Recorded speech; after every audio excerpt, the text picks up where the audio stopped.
I am at the Waterborne headquarters with the founder of Waterborne, Pat, who is gracious enough to welcome us into his home, his company here. And Patrick is helping us to install a Waterborne. So Patrick, I've been telling you that I don't have the easiest time installing a Waterborne, and that's not a commentary on your product. It's a commentary on me and my lack of mechanical abilities. It's tools, nuts, and bolts. And so yeah, there's a lot to work with. And so I thought I wanted to do a video on my channel on how to install the Waterborne, but I thought it would be just smarter to go to the source himself, the man who invented the product. So Pat is going to show us how to install the Waterborne surf adapter on a complete setup here. This is the surf and rail adapter kit, and the first thing you're going to notice when you open it up is all the cool hardware. The second thing you should notice is the instructions are printed around the outside of the hexagon, and the first step for both setting up the surf adapter and the rail adapter is taking off the front and or rear truck on your board. We've got a disassembled deck here already, and we're gonna go ahead, pull out our stickies. We've got our surf adapter for the front truck and a rail adapter for the rear. If you buy just the surf adapter kit, you're gonna use block risers on the rear, but we'll get to that in a moment. And then the last thing is you've got your sorted nuts and bolts, and they're arranged by color. So the way that I like to start an assembly is by first mounting your trucks to the surf adapter. We'll go ahead and pop this open, get all our hardware. And then these are little hex head bolts. They're kind of unique. If you're familiar with skateboarding, you'll be used to Phillips head screws, and we've got those too, but the way these work is you put them into the surf adapter and the head just fits perfectly into this slot, and it's gonna hold it from spinning when you attach your truck. So you're gonna move the adapter to the side, twist it a little, and then pop in your 4 bolts. And then the next step would be I like to take my fingers, insert them like that, and hold all the heads of the bolts at once. Smart. See that right there? So that they don't fall through. I hadn't figured out. That's smart. And then whether you have reverse or traditional kingpin trucks, it's sort of a personal preference. These are traditional kingpin trucks. These are sort of what the foundation of skateboarding is built on, and they're most commonly used in small cruisers. A lot of surf skates use them, and then every street and park skateboard in the world is on trucks like these. They're really low profile. On the skateboard, you find when it's all installed, your axle is trailing the pivot cup, and that is why a lot of downhill longboards use reverse kingpin trucks. It means that it's more stable when it goes really fast. And a traditional kingpin truck, the axle is in between the pivot points, in the bushing and the pivot cup. And that means that they could turn a little sharper, they lean less. With its relation to surf skating, the benefit that I see with traditional kingpin trucks is that your setup is going to be a little bit closer to the ground, and it's a bit more agile, it's a bit more reactive and like snappy.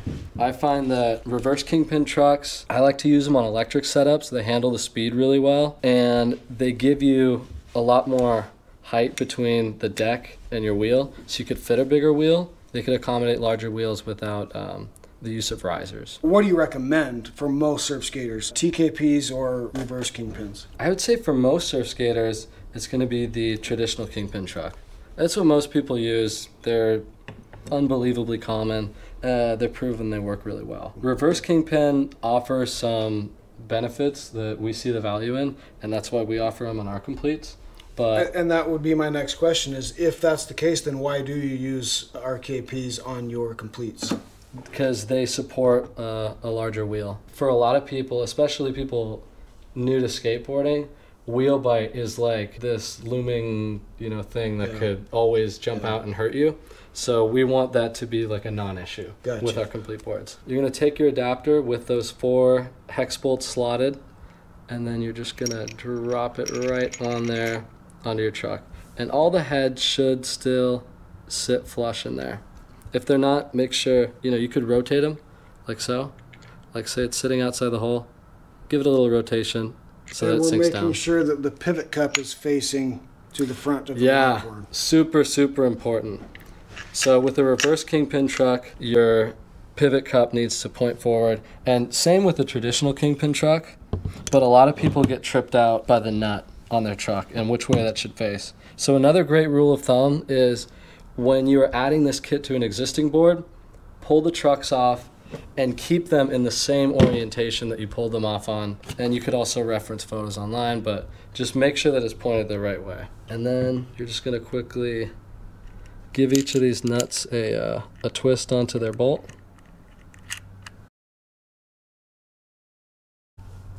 And now that they're on like a couple threads, the truck's not gonna come off, and it makes it really easy to tighten it. So then you can take either a T-tool or an impact driver to tighten up each of these nuts one by one. So make things a lot quicker. Take your impact, make sure the head is slotted into the hole, and then just zip them down one by one. And then all your heads should still be flush in there. And then the next step is to grab one of the bags of clear hardware. They're both the same length, 1 inch. Pop them all through. Hold the heads, put the board on its side, and then slot the adapter on and get all the bolts through the holes. So if you find that your deck is either really thick or really thin, it might have come stock with longer or shorter bolts. So I'm just gonna do a little demonstration. If you found that your bolt doesn't stick out far enough to fully penetrate the lock nut, or your deck is really thin and the hardware that we include sticks out too far, it can rub against the adapter and cause issues. So most of the time what we find is that if our hardware doesn't fit, it's too short or too long, the hardware that's original to your skateboard fits fine. So that's a little pro tip. And then what I like to do is grab a nut with 2 fingers, hold it against the bolt in there, and come in on the other side of the board with a screwdriver or a drill and just slowly rotate until it's screwed into the nut enough to hold it. Once they're all on, we'll come back and torque them down.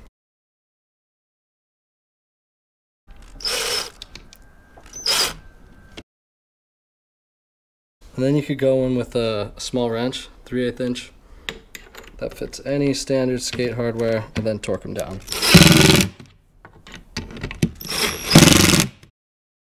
If you just got our surf adapter kit, that would come with a couple block risers for the tail. So you'd stack up your bamboo risers like so. Slot your bolts through one of our 1.5 inch bolts, and then just reach through all that, and then you throw a nut on, and that's simple. And again, on the rear truck, making sure that your pivot cup is facing backwards. Yeah. Towards the back of the board. So if you've got a reverse kingpin setup, then it's going to look like this. And if you have a traditional kingpin setup, it would look like this and that.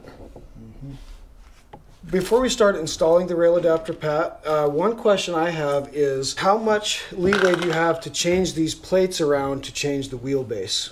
Because the way this, well, I'll let you explain it. Yeah, that's a great question.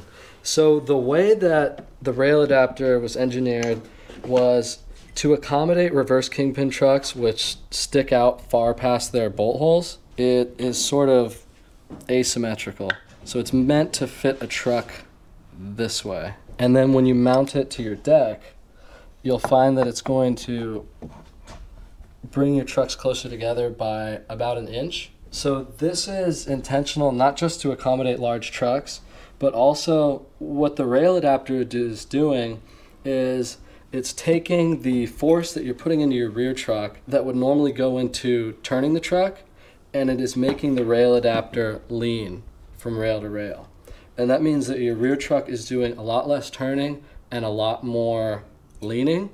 So having a shorter wheelbase is actually beneficial to keeping a tight turning radius because you've reduced the amount that your rear truck can turn. So that's why a board without the rail adapter is going to feel sharper and snappier, because when you lean, your rear truck is bringing the board around. Mm-hmm. So on these plates, Pat, it's engineered so that you've got, they're basically reversed, where you've got these holes on this side on this plate, and then on the other side it's the reversed where these holes are on this side. Mm-hmm.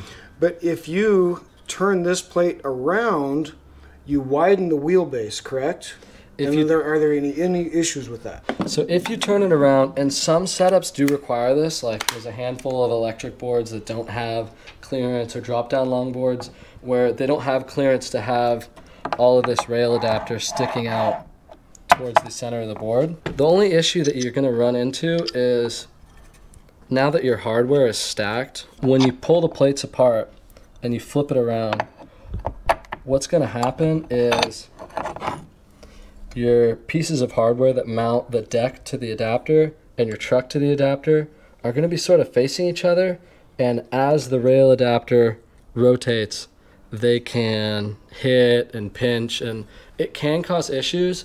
But if you're good about what hardware you use, then it can also be a non-issue, and you can maintain the same wheelbase that the board originally had. But if you don't have a lot of bolts sticking out of those, I found that lean is just fine. I don't have an issue with it. Mm-hmm. But I think the danger there would be just make sure that you don't have bolts that are too long that are going to be knocking against each other when you're leaning. Yeah. Right? What I encourage most people to do is, even though it is shortening your wheelbase, and that seems like it's, a really obscure thing to do, give it a try. Ride it for a few sessions and see if you could get used to it and enjoy it. So when you do the rail adapter, first you're going to take your truck and you're going to slot all 4 bolts in, and then you're just going to drop it onto the adapter like so. And then one by one, we'll just go ahead and get these nuts finger tight.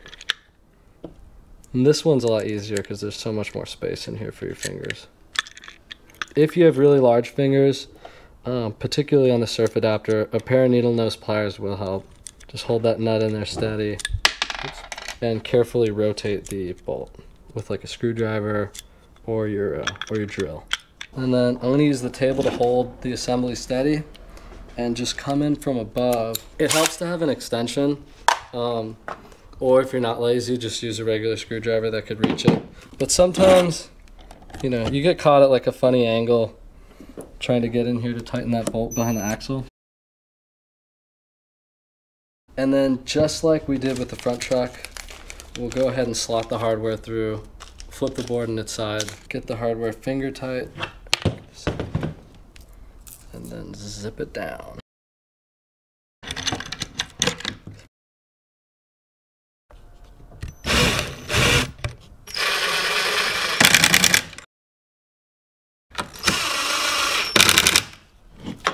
Nice. There it is. That's it. All right, Pat, that was super helpful. I personally learned a lot from watching that. I got the basics right of how I've been putting these together, but I personally learned a bunch of tips from watching that, so I very much appreciate that. So hopefully you'll find that helpful at home as you're installing the Waterborne on your custom setup at home.